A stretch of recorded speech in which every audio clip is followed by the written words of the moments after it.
మీ బంగారం తాకట్టులో ఉందా? విడిపించుకోలేక ఇబ్బందులు పడుతున్నారా? అయితే మీ బంగారాన్ని వెంటనే విడిపించి కొంటాం. గణేష్ గోల్డ్. మీరు సంప్రదించాల్సిన ఫోన్ నంబర్లు 9160-266-916, 8712619507. సీఎం రేవంత్ రెడ్డి అధ్యక్షతన తెలంగాణ రాష్ట్ర కేబినెట్ సమావేశంలో కీలక అంశాలపై చర్చించారు. మంత్రి శ్రీధర్ బాబు మినహా మిగతా కేబినెట్ మినిస్టర్స్ అంతా హాజరైన ఈ సమావేశంలో ప్రధానంగా స్థానిక సంస్థల ఎన్నికలపై చర్చించినట్లు సమాచారం. గవర్నర్ వద్ద పెండింగ్లో ఉన్న బీసీ రిజర్వేషన్ల ఆర్డినెన్స్పై భేటీలో కీలక చర్చ జరిగినట్లు తెలుస్తుంది. అదేవిధంగా కాళేశ్వరం ప్రాజెక్టుపై ఘోష్ మిషన్ నివేదిక, gig workers welfare bill, go సంరక్షణ విధానాలు, రైతుల సమస్యలు, ఉచిత విద్యుత్, పంటల బీమా, రేషన్ కార్డుల జారీ, నూతన ప్రభుత్వ జూనియర్ కళాశాలలకు పోస్టుల మంజూరు, ఎంబీబీఎస్ సీట్ల కేటాయింపులో స్థానికత వంటి కీలక అంశాలపై చర్చ జరిగిందని తెలుస్తుంది. కాగా కేబినెట్ నిర్ణయాలపై మరికొద్దిసేపట్లో సచివాలయంలో పలువురు మంత్రులు మీడియా సమావేశం నిర్వహించనున్నారు.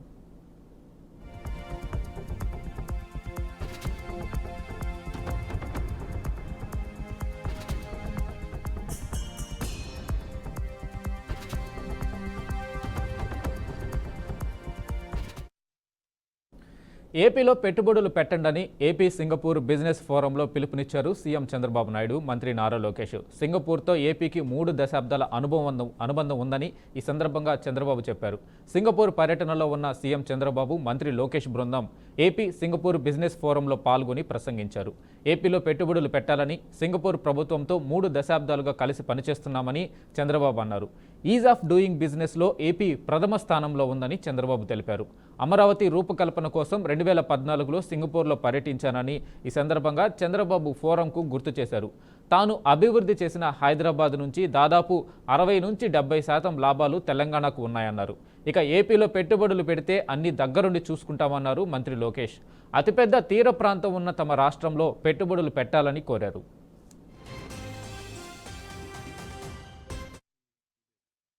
Technology, our people have gone all over the world. 25 years time. Highest per capita income if you go to any country, Indians. Among Indians, 33% are Telugu community. That is from my state. That is where one public policy. Because of knowledge economy today, Hyderabad is contributing 75% of income for Telangana state. Highest per capita income is Telangana now. And also, very important here, 67% service sector in Hyderabad, most livable city. This is where I got inspiration from Singapore. That is where we produced a model. It is proving right. Here in Andhra Pradesh, we are having very ambitious plan, 2.4 trillion US economy. Per capita income $42,000, 450 billion. Change from the front, and it will be one of the largest investments in that data center sector that India has ever seen, and we'll be announcing that soon. And a third example I like to share is in renewable energy space. Renew is one of the larger players in the renewable energy space, and I had an opportunity to meet Sinha ji at the ground laying ceremony for his power project. That was a hybrid project which had solar, wind and battery energy storage system. But after that foundation stone, we shook hands with an understanding that he will make Andhra Pradesh his second home. And we followed it up by a WhatsApp message that now got him to invest in terms of manufacturing facilities in the state of Andhra Pradesh. So once you sign with us, it's no longer your project, it will be our project, and we will lead the entire initiative from the front. As I've already shared, we are seeing excitements across sectors. It could be IT sector, it could be data centers, it could be steel, it could be compressed biogas, ports. You know, we have a lot to offer for all of you here. And as a state, we believe in the power of clusterized development. Andhra Pradesh రాష్ట్రంలో ఖాళీగా ఉన్న స్థానిక సంస్థల ఉప ఎన్నికల నిర్వహణకు AP state election commission notification విడుదల చేసింది. 3 ఎంపీటీసీలు, 2 జడ్పీటీసీలు, 2 పంచాయతీలకు ఎన్నికల నోటిఫికేషన్ రిలీజ్ అయింది. జూలై 30 నుంచి ఆగస్టు వరకు నామినేషన్ల ప్రక్రియ ఉంటుంది. ఆగస్టు 5న మధ్యాహ్నం 3 గంటల వరకు నామినేషన్ల ఉపసంహరణ గడువు ఉంది. ఆగస్టు 10న, ఆగస్టు 12న పోలింగ్ జరగనుంది. ఈ మేరకు ఏపీ స్టేట్ ఎలక్షన్ కమిషన్ ఉత్తర్వులు జారీ చేసింది.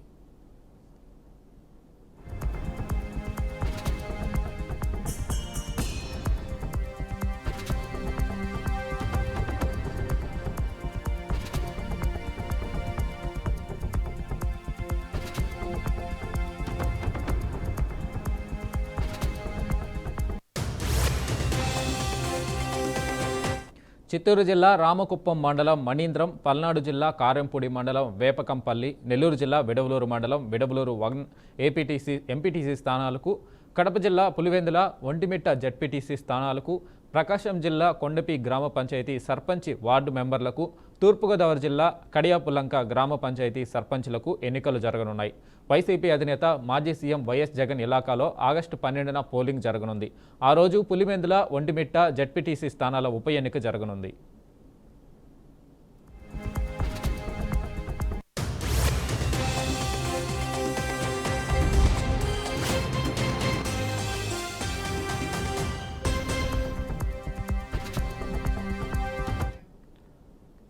వైసీపీ అధినేత మాజీ సీఎం వైఎస్ జగన్ దంపతులు ఏపీ గవర్నర్ అబ్దుల్ నజీర్తో సమావేశమయ్యారు. రాజ్భవన్లో గవర్నర్తో దాదాపు గంట పాటు భేటీ అయ్యారు.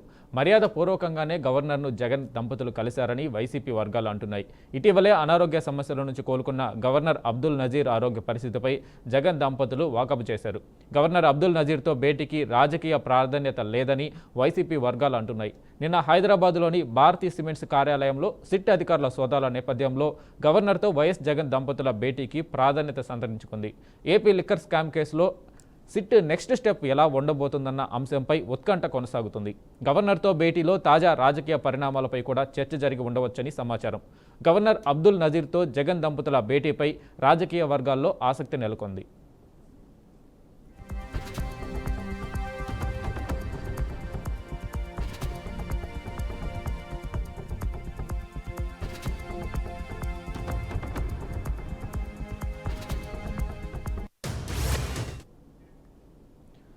తెలంగాణ హైకోర్టులో 4 కొత్త అదనపు జడ్జిల నియామకానికి కేంద్రం ఆమోదం తెలిపింది. సుప్రీంకోర్టు కొలీజియం సిఫార్సులను సోమవారం కేంద్రం ఆమోదించింది. ఈ మేరకు రాష్ట్రపతి ద్రౌపది ముర్ము ఉత్తర్వులు జారీ చేశారు. దీంతో తెలంగాణ హైకోర్టు న్యాయమూర్తులుగా గాడి ప్రవీణ్ కుమార్, చలపతిరావు, వాకిటి రామకృష్ణారెడ్డి, గౌస్ మీరా మొహుద్దీన్ ప్రమాణం చేయనున్నారు. రాష్ట్ర హైకోర్టులో 42 మంది జడ్జిలు ఉండాలి. ప్రస్తుతం 26 మంది ఉన్నారు. కొత్తగా 4 నియామకంతో ఈ సంఖ్య 30కి చేరనుంది. అలాగే ఏపీ సహా మరో 4 రాష్ట్రాల హైకోర్టులకు న్యాయమూర్తుల నియామకానికి కూడా కేంద్రం ఆమోదం తెలిపింది. రాష్ట్రపతి ఆమోదం లభించడంతో వీరంతా న్యాయమూర్తులుగా ప్రమాణ స్వీకారం చేయనున్నారు.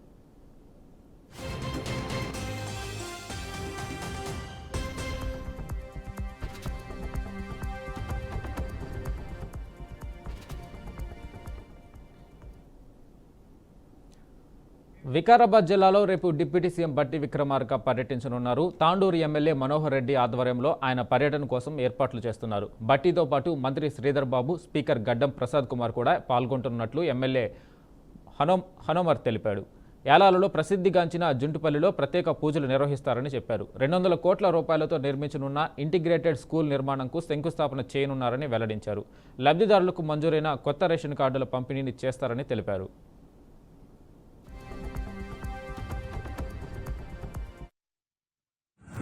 బట్టి విక్రమార్క గారు, గౌరవమైన ఇన్ఛార్జి మంత్రి దుద్దిల శ్రీధర్ బాబు గారు, మన తెలంగాణ శాసనసభ స్పీకర్ గడ్డం ప్రసాద్ కుమార్ గారు రావడం జరుగుతూ ఉన్నది.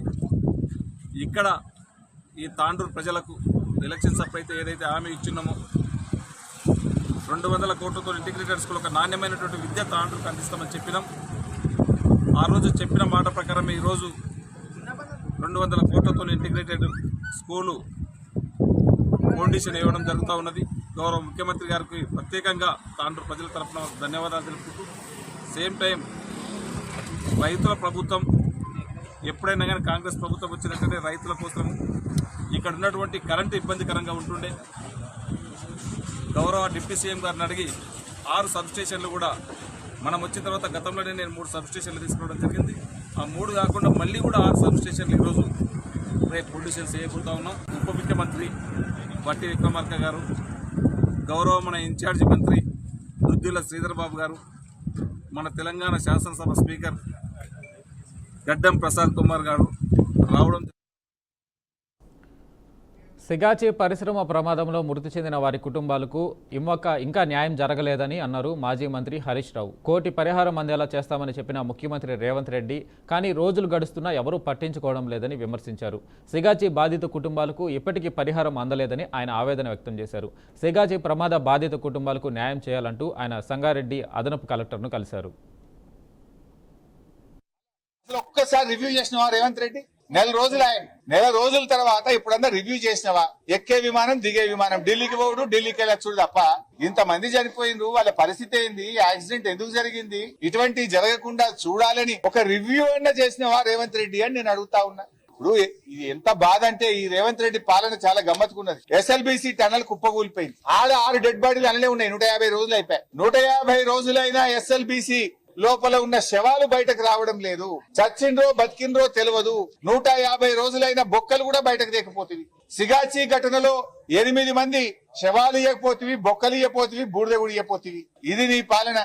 ఎంత బాధ్యత రహితంగా ఉన్నావు అంటే ప్రభుత్వము సకాలంలో స్పందించడంలో, ప్రాణాలు కాపాడడంలో రేవంత్ రెడ్డి ప్రభుత్వం వైఫల్యం, మృతదేహాలు అప్పగించడంలో రేవంత్ రెడ్డి ప్రభుత్వం వైఫల్యం, పరిహారం చెల్లించడంలో రేవంత్ రెడ్డి ప్రభుత్వం వైఫల్యం. నువ్వు సకాలంలో స్పందించుంటే ఆ రోజు మేము వచ్చినాం, అరే వాళ్ళని ఏదైనా అపోలోకో, యశోదాకో, లేకపోతే ఏదైనా నిమ్స్ హాస్పిటల్ కో, ఒక హై లెవెల్ హాస్పిటల్ కు తీసుకెళ్ళు, బాగా గాయపడ్డారు, వాళ్ళు బతుకుతారయ్యా అంటే నువ్వు పట్టించుకోవు. ఇప్పుడు హాస్పిటల్లో చేరినాక 6 చచ్చిపోయిందమ్మా. నువ్వు నిజంగా మంచి హాస్పిటల్లో జాయిన్ చేస్తే 6 ప్రాణాలు బతుకుతుండే కదా. నువ్వు సరిగ్గా ఇక లోకల్ ఏదో చిన్న హాస్పిటల్లో సౌకర్యాలు లేని దవాఖానలో పెట్టివి, 6 ప్రాణాలు తీసుకుంటేవి.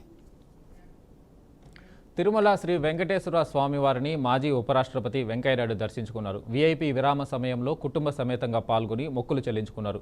వెంకయ్యనాయుడికి ఆలయ అర్చకులు స్వాగతం పలికి దర్శన ఏర్పాట్లు చేశారు. దర్శనానంతరం రంగనాయకుల మండపంలో వేద పండితులు వేదాశీర్వచనం అందించగా ఆలయ అధికారులు స్వామివారి శేష వస్త్రాలతో సత్కరించారు. అనంతరం ఆలయ అర్చకులు తీర్థ ప్రసాదాలను అందజేశారు.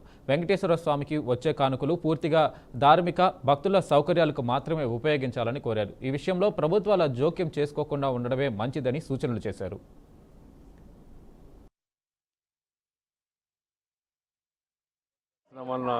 అందరికీ సదాలోచన, సత్ప్రవర్తన, సద్బుద్ధి, సదాచారం వాటి పట్ల మరింత విశ్వాసం కలిగి సానుకూల దృక్పథంతో ముందుకెళ్ళేటికి అవకాశం ఉంటుంది. అందువల్ల జీవితంలో ప్రతి ఒక్కరికి ఆధ్యాత్మిక చింతన చాలా అవసరం. మన హిందూ ధర్మం ప్రకారం మనం దైవభక్తి కలిగి ఉండడంతో పాటు సమాజ భక్తి, సేవ, అనురక్తి కూడా కలిగి ఉండాల్సిన అవసరం ఎంతో ఉంది. తిరుపతి తిరుమల దేవస్థానం కలియుగ వెంకటేశ్వర స్వామిని మనం పిలుచుకుంటూ ఉంటాం. ఎంతో ఒక స్ఫూర్తి కేంద్రం లాంటిది. ప్రపంచంలో ఉన్న హిందువులందరికీ ఇది ఒక ముఖ్యమైన స్ఫూర్తి కేంద్రం.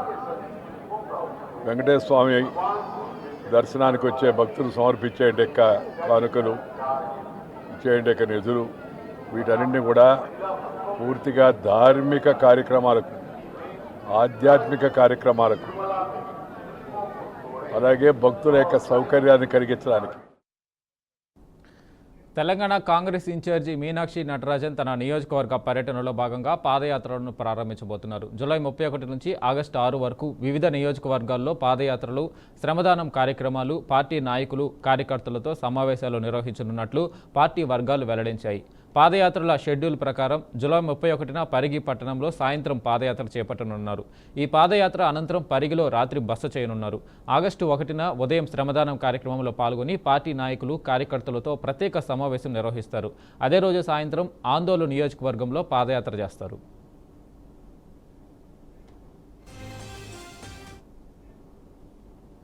నిమిషప్రియ కేసుపై ప్రజాశాంతి పార్టీ వ్యవస్థాపక అధ్యక్షుడు డాక్టర్ కేఏ పాల్ తాజాగా ఓ వీడియో షేర్ చేశారు.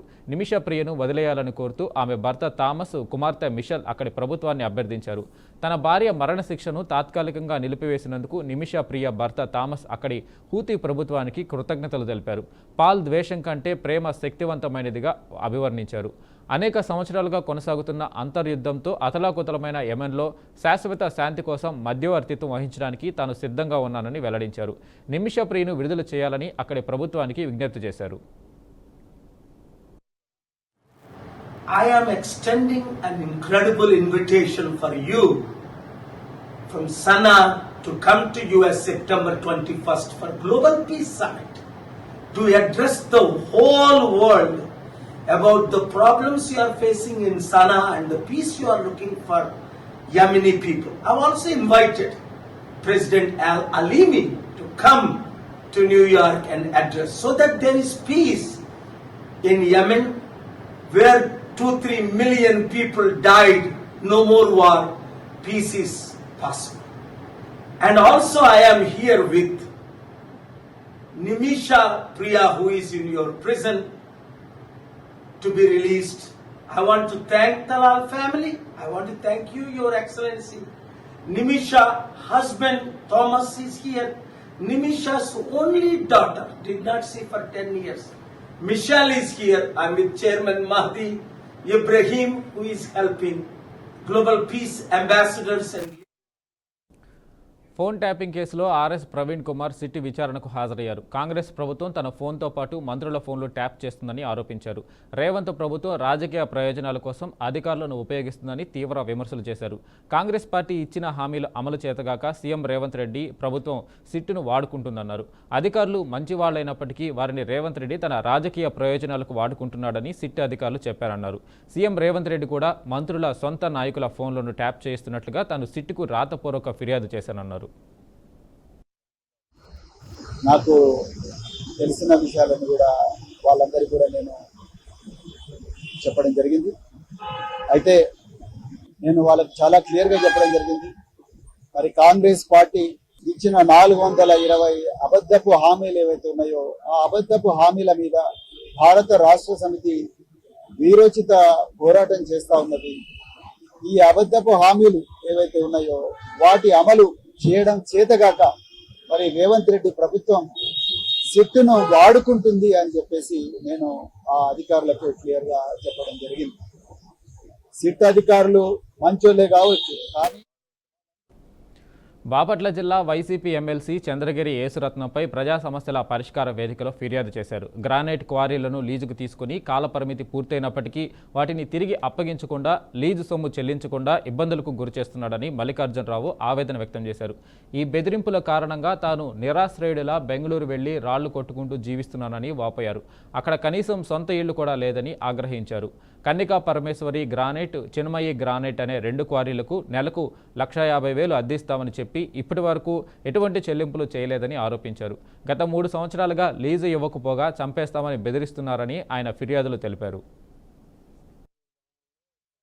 మామూలు గ్రామంలో సొంతమారు మండలం అక్కడ 2 గ్రానైట్ ఫ్యాక్టరీలు ఉన్నాయండి. ఒకటి కన్నికా పరమేశ్వరి గ్రానైట్, ఇంకొకటి చిన్మయ్య గ్రానైట్. ఈ 2 ఫ్యాక్టరీలు గుంటూరు చంద్రగిరి యేసురత్నం గతంలో రిటైర్డ్ డిఐజీ గారు ప్లస్ ఎమ్మెల్సీ, వైసీపీ ఎమ్మెల్సీ అండి. అతను జగనన్న భూరక్షరాలు కోసేదానికని లీజుకి ఇమ్మంటే ఆ టైంలో నేను లీజుకి నా ఫ్యాక్టరీ 2 ఇచ్చా. ఒక్కొక్క ఫ్యాక్టరీకి నెలకు వచ్చి 1,45,000 1,45,000 కింద రాసుకొని ఇచ్చాము. అతనికి ఇచ్చిన తర్వాత ఆ రోజు నుంచి ఈ రోజు కూడా ₹1 రెంట్ ఇవ్వలేదు. అప్పుడేంది గతంలో అడిగితే నేను ఈఎంఐ కడతాను, అవి ఈఎంఐలు కట్టుకుంటా తీసుకుంటూ వస్తాను, నీకు క్లియర్ చేస్తాను, మొత్తం ఒకసారి ఇస్తాము, ఆ అమౌంట్ అంతా ప్రభుత్వం రాళ్ళకు వస్తున్నాం కాబట్టి ఒకసారి బిల్లు వచ్చింది, అప్పుడు క్లియర్ చేస్తానని చెప్పుకుంటూ వచ్చాడు. తర్వాత అతను ఇమ్మని అడిగితే వద్దు, నీ ఫ్యాక్టరీ నీకు 2.5 కోట్లు ఇచ్చేస్తాను, వదిలేసి వెళ్ళు అని అంటాడు. ₹6 కోట్ల ఫ్యాక్టరీలని 2.5 కోట్లకి ఇమ్మని అతను నన్ను బెదిరిస్తూ ఉన్నాడండి. ప్రతిరోజు ఏ రోజైనా నేను పోయి అతను అడిగినా కానీ నువ్వు ఎక్కడికి వెళ్ళినా నేను రిటైర్డ్ డిఐజీ, నేను పోలీస్ ఆఫీసర్ని, పోలీసులు అందరూ కూడా నాకు సహాయంగానే ఉంటారు. ప్లస్ నా తమ్ముడు ఇప్పుడు ప్రజెంట్ సిఐ నెల్లూరులో చేస్తున్నాడు. నిన్ను ఎలా కావాలంటే అలా చేస్తాము, నువ్వు గినా 2.5 కోట్లు నాకు ఇచ్చేసిపోయావా, నేను తీసుకొని నీకు 2.5 కోట్లు ఇచ్చేస్తాను అనే డిమాండ్. హైదరాబాద్ కొండాపూర్లో జరిగిన రేవ్ పార్టీ కేసులో ప్రధాన నిందితుడు అప్పికట్ల అశోక్ కుమార్ను పోలీసులు అరెస్టు చేశారు. అతని నుంచి డ్రగ్స్, గంజాయిని స్వాధీనం చేసుకున్నారు. డ్రగ్స్కు బానిసైన యువతులను లక్ష్యంగా చేసుకుని అశోక్ రేవ్ పార్టీలను నిర్వహించినట్లు పోలీసుల విచారణలో తెలుస్తుంది. అదనంగా తన కారుపై లోక్సభ ఎంపీ స్టిక్కర్ అటాచ్ చేసుకుని నిర్భయంగా తిరిగిన అశోక్పై కేసు నమోదు చేసినట్లు పోలీసులు వెల్లడించారు. టోల్ ప్లాజా ఫీజు నుండి తప్పించుకోవడానికే స్టిక్కర్ అతికించాడని, ఆ స్టిక్కర్ ఫేక్ అని ఎక్సైజ్ అధికారులు తెలిపారు.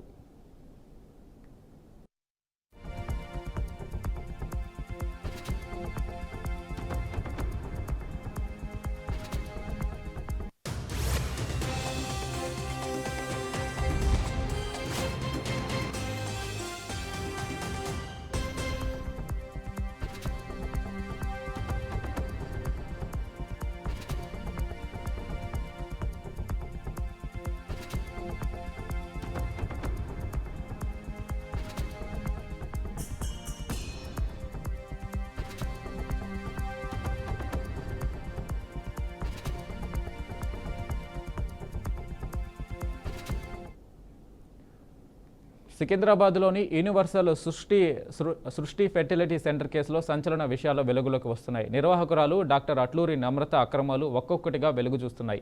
అనుమతులు లేకుండా టెస్ట్ ట్యూబ్ బేబీ సెంటర్ను నిర్వహించడమే కాకుండా సరోగసీ పేరుతో చైల్డ్ ట్రాఫికింగ్ చేసి లక్షలు గడించినట్లు పోలీసుల విచారణలో వెల్లడైంది.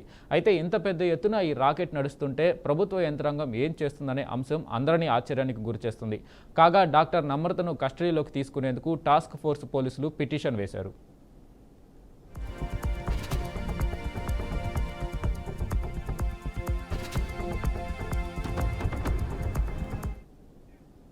పహల్గాంలో మారణహోమం సృష్టించిన ముష్కరులు హతమయ్యారు. సైన్యం చేపట్టిన ఆపరేషన్ మహదేవ్లో 3 ఉగ్రవాదులు కుక్కచావు చేశారు. ఇందుకు సంబంధించిన ఫోటోలు వైరల్ అవుతున్నాయి. అంతేకాకుండా సైన్యం అధికారికంగా ధృవీకరించింది. విడుదలైన ఫోటోల్లో అసాల్ట్ రైఫిళ్లతో ఉగ్రవాదుల మృతదేహాలు కనిపించాయి. చెట్ల మధ్య ఒక పెద్ద ఆకుపచ్చ దుప్పటి వేలాడుతూ కనిపించింది. తాత్కాలిక డేరాలో బట్టలు, దుప్పట్లు, ప్లాస్టిక్ సంచులు, ఆహారం ప్లేట్లు చిందరవందరగా ఉన్న కుప్ప కనిపిస్తుంది.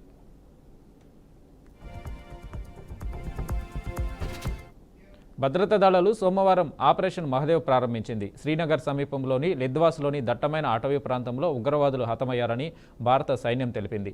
హతమైన వారిలో లష్కరే తోయిబా ఉగ్రవాది సులేమాన్ ఉన్నాడు. ఇతడే పహల్గాం ఉగ్రదాడిలో ప్రధాన సూత్రధారిగా ఉన్నాడు. మరో 2 ఉగ్రవాదులను అబూ హంజా, యాసిర్గా గుర్తించారు. ప్రస్తుతం ఇంకా ఆపరేషన్ కొనసాగుతుందని సైన్యం వెల్లడించింది.